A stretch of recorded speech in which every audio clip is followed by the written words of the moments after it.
ভালো আচরণ আর খারাপ আচরণ সমান হতে পারে না।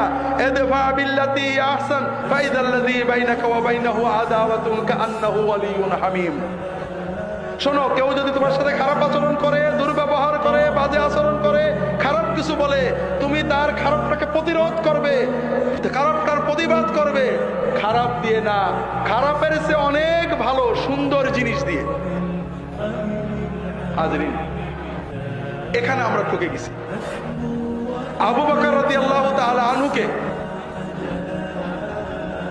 একজন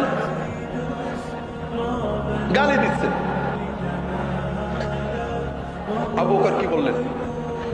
বললেন, দেখো, তুমি যেটা বলছো ওটা যদি সত্য হয় তাহলে আল্লাহ যেন আমার মাফ করে দেয়, আর তুমি যেটা বলতো সেটা মিথ্যা হয়, আল্লাহ যেন তোমার মাফ করে দেয়।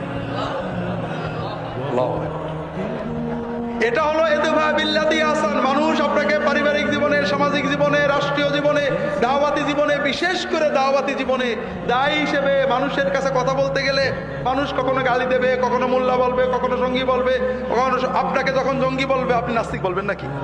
না, এর নাম ইসলাম না। যখন বলবে এদেশে মোল্লাদের, রাজাকারদের স্থান নেই, আপনি বলবেন এদেশে নাস্তিকদের স্থান নেই, এর নাম ইসলাম না।